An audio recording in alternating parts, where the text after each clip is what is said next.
नमस्कार मित्रांनो, मी गजानन ढवळे।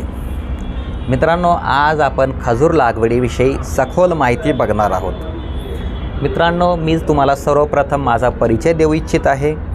मी एक आर्मीचा जवान आहे।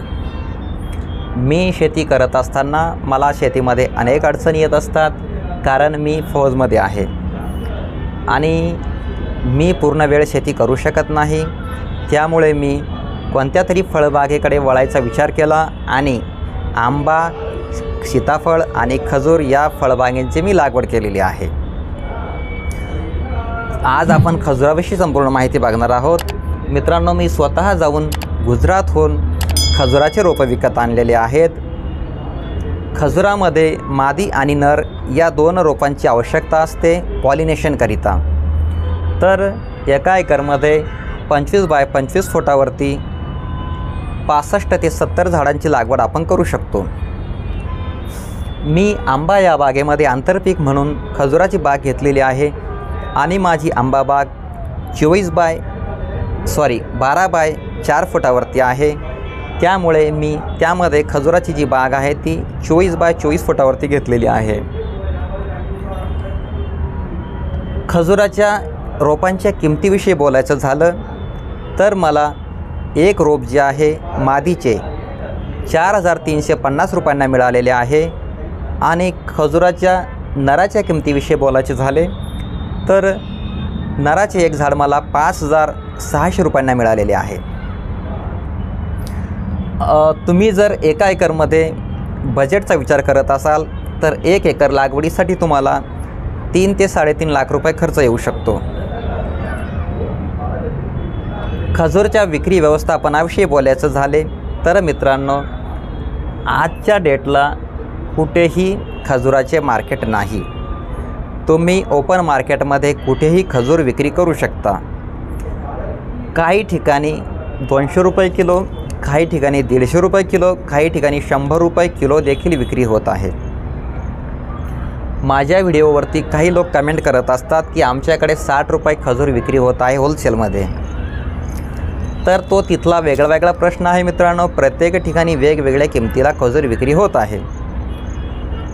महाराष्ट्र सरकारने सध्या तरी खजुराच्या रोपांसाठी सबसिडी दिलेली नाही, परंतु राजस्थान आणि गुजरातमध्ये खजुराच्या रोपांसाठी सबसिडी गव्हर्नमेंटने दिलेली आहे। तर जे रोप मला 4350 रुपयांना मिळालं ते गुजरात आणि राजस्थानमध्ये 1200 रुपयांना त्या शेतकऱ्यांना मिळत आहे। तर ज्या शेतकऱ्याला 1200 रुपयांना रोप मिळालेला आहे तो शेतकरी उद्या मार्केट पडल्यानंतर 50 ते 60 रुपये किलो देखील खजूर विक्री करू शकतो। परंतु मी 4350 रुपयांना झाड खरेदी केलेलं आहे, रोप खरेदी केलेलं आहे। तेव्हा मित्रांनो, जर मला 50 ते 60 रुपये किलोप्रमाणे विकायची वेळ आली तर मला ते परवडणार नाही, कारण मी खूप महाग किमतीला विकत घेतलेले आहे।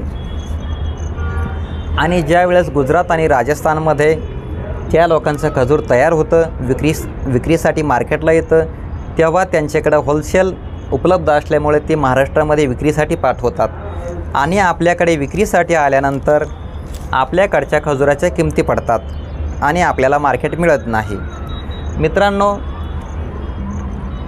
गुजरातचा एखादा व्यापारी, राजस्थानचा एखादा व्यापारी जर 50 रुपये किलोप्रमाणे विकत असेल आणि मी जर 100 रुपये किलो विकत असेल तर माझे 100 रुपये कोण घेईल, कारण त्याला 50 रुपयाला अवेलेबल आहे।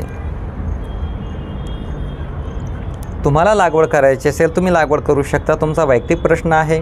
परंतु माझे मत अशी आहे मित्रांनो की सर्व गोष्टींचा विचार करून तुम्ही लागवड करावी। सीताफळामध्ये काय अवस्था झाली, ड्रॅगनमध्ये काय अवस्था झाली, पेरूमध्ये काय अवस्था झाली याचा विचार तुम्ही करावा।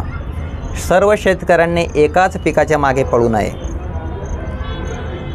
सर्व शेतकऱ्यांनी मार्केटचा विचार करून अलग अलग पिकांची लागवड करावी। उद्या जर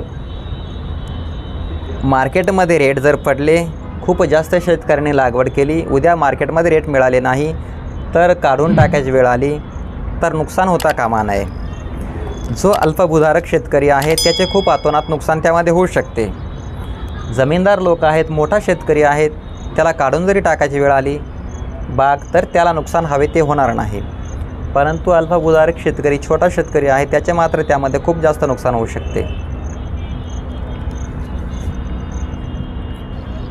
मित्रांनो, माझ्या मते मी तुम्हाला पूर्ण माहिती दिलेली आहे, परंतु तुमचे या व्यतिरिक्त काही प्रश्न असतील तर तुम्ही मला कमेंट बॉक्समध्ये विचारू शकता. धन्यवाद.